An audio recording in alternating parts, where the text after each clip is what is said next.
What's good with it, y'all? Welcome back to A1 Hoop Zone. Man, y'all do your boy a favor. Hit that like button, subscribe to the channel if you're new. What we got on deck today, man? We got the reaction video to that Nick Young interview he did again on Club 520 podcast. That boy Jeff Teague and them over there. If y'all haven't subscribed, go check them out, man. Dope podcast, dope conversations. This one particular was funny as hell. So y'all go check it out, man. Again, that was Nick Young with the Club 520 podcast with Jeff Teague and them boys over there working, man. But this one was highly entertaining from the opening jump. But more particular, this one that kind of caught my ear and my attention more than anything was the reaction to the question they asked Nick Young, aka Swaggy P, how was it playing with Cole? You know, how was that experience? How was it dressing up in that purple and gold and things of that nature? And he opened up about it, man. So I'm gonna go ahead and play the audio for y'all right off the bat. So y'all had that, and then I'm gonna come back to it, cook on a little bit, and then we'll cook on the second segment of it too. So first, this is the part of him kind of talking about how it was stepping into that purple and gold and playing in that organization and how it went, man. Playing with the Oh different yeah, franchises. it was good. 'Cause, like, For real, like, it's refreshing. It was Yeah. refreshing because you like see what like a real franchise is about. Like from like the way they do breakfast, practice, the owners talk to you different. It's different. It ain't like I guess because we were losing. Gil was hurt. He wasn't practicing. Like he wasn't Gil like Yeah. turnaround Gil. So he was rehabbing every day, trying to find stuff to do. So. Yeah, man, it was tough. So when I got to LA playing with like Cole was different. Cole was like the first person there always on the training table getting treatment or something. He was just always in the gym, first person there. That's crazy. And speaking of Kobe, man, one of my favorite moments is y'all going back and practice, Practice. man. That's one of my favorite clips, man. How was that the battle with like somebody like of that legend, like and you from LA too? So the legend was already there, and you Oh, could yeah. really go at him at a time where they All wasn't right, so y'all I'm wasn't gonna the pause. I'm best. gonna pause it right there for y'all real quick, right? So you heard how he said, like, again, coming into it, how the Wizards organization was more so a joke, and a part of the and a part of this particular interview that he did with them, man. He said he almost had to create a segment where it was like surviving the Warriors.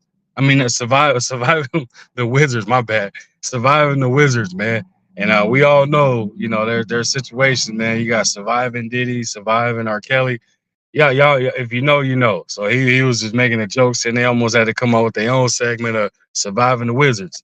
And I was like, damn, it was that bad. And it was like back then, man. The Wizards was a losing organization. You playing nothing but losing basketball. The brand is losing. There was no upside to it where you can look. What there was no winning culture behind it.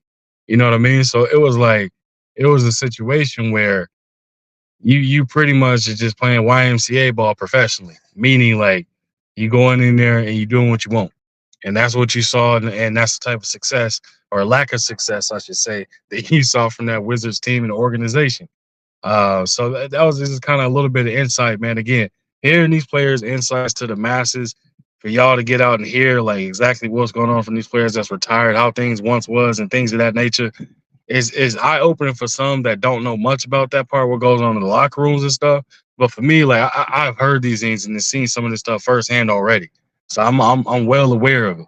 But just hearing some of the stories that these players got for different places that I never got an opportunity to go be a part of, either sitting in that locker room or getting to talk to those players one on one and stuff like that.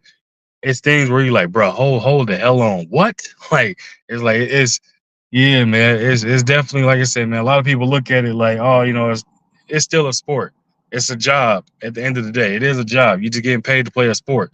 That don't mean that's gonna change much of anything. And almost every professional environment, what do you have? You have certain things that go on in the workplace where, you know, it ain't, you know, it's not so proud moments for a lot of people to admit, you know, type of things. But nonetheless, we're gonna go ahead and tap into this Kobe segment where he said, you know, I'm gonna let y'all hear the audio on this part too, and we're gonna definitely tap back in a minute on this one. There you go for y'all, man. Man. How was that the battle with like somebody like of that legend, like and you from LA too? So the legend was already there, and you Oh, could yeah. really go at him at a time where y'all wasn't the best. So Yeah, y'all for really sure. got to get y'all shit off. Man, that was fun because like in practice, he wouldn't practice. He'd just tell us about it. Tell us about us. Like, man, if I play, I send you left. You can't go that way. You can't.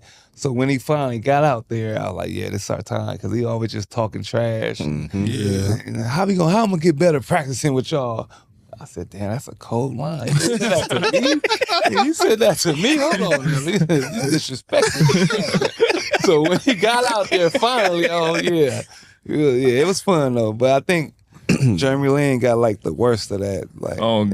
Jeremy Lin got like the worst of that. He was getting, Hey, that's funny because All right, man, we back. So another part of this, man. y'all heard it again. How it was, man. Playing with that. So y'all heard how it was, man. Him explaining that, and my apologies, man. Out in Cali, fire trucks is always going over here. So my apologies for y'all. I think we've been speed by, but yeah, man. So you heard what Nick Young had to say when they asked him. I wasn't playing with Kobe. He said it, man. Like it was cool, and it was from a standpoint of one of the reasons. And to get backstory on Nick Young, he out from the Cali area, so he used to that type of mentality when you out there dealing with somebody of that stature and how Kobe is. So he used to people trash talking. You need to understand how to stay 10 toes down and stand up for yourself and things like that. Like Nick Young used to that. So when he hearing Kobe, coming to practice, Kobe out here telling them, so y'all heard what he said. Kobe telling people, how can I get better? The infamous story of Kobe saying, how can I get better? How can I get better playing against shit like this? Practicing against shit like this? Like, how this gonna make me better? Y'all gonna make me worse more than anything. Yeah, hey, y'all go check the video out if y'all haven't seen it. I would play it. I don't want to get a copyright strike, but that's the infamous story of Kobe in practice, man. And Kobe did he talked a lot of trash. And when he got out there in practice, the infamous story again about Kobe and Nick Young going at it hard, one-on-one, pretty much. And Nick Young didn't back down, man. So Kobe respected that. Kobe came out and said it like that he respected Nick Young and he liked Nick Young because Nick Young stood his ground and he worked on his game. You know what I mean? Like we all know Nick Young for some goofy kind of trolling stuff, but when you look at it, man, Nick Young had some big moments in the NBA, and he is a bona fide bucket too. He'll get you some buckets now. Like he said in this interview, if y'all ain't checked it out, go check it out. I ain't getting no tattoos on the right arm because that right arm is solely for buckets.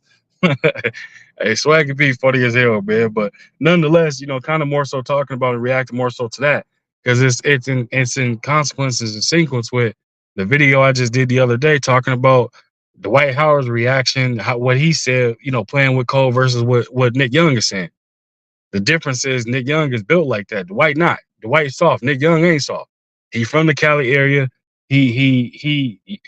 I'll say this, man. If you're from certain areas in neck of the woods in Cali, bro, you know how they rock you. You know it ain't gonna be no soft time. You can't grow up soft over in certain areas in Cali. We know that. Dwight Howard, bit more along the line of he kind of bulked up to use his physical physique and stature to be more of an intimidation deterrent, which that ain't the case. Nobody intimidated by him, but that's just kind of what that is. When you soft, no matter how big you is. You know what I mean? So it's like for him, you could tell the difference. Nick Young embraced it. He wanted that seeing this person coming and working as hard every day. He accepted that challenge to do the same himself. Dwight was more along the lines, I didn't want to be here, and his foot was stuck in the mud of I don't want to be here versus swallowed it, getting over it, and stepping up to it. I'm gonna make the best of what it is because I'm here, or I'm gonna just tell y'all I want to get out of here.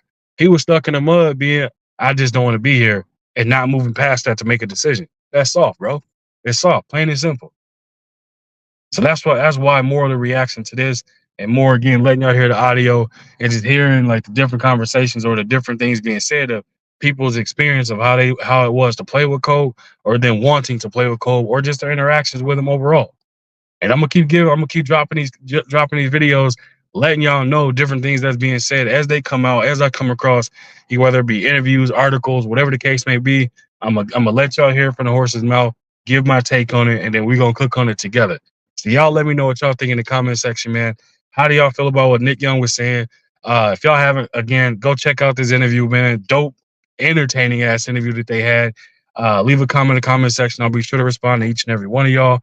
If you wish to support the channel, you see that information right there. It's in the description as well. Feel free to leave a super thanks. If you don't know what that is, after you hit the like button, look 4 icons over to the right. It'll say thanks. Click that, follow the instructions. You can support the channel that way, man. But again, I appreciate y'all coming through. I'll be back at y'all with another one. Y'all stay healthy. Y'all stay safe. And we out here. I appreciate you. We out.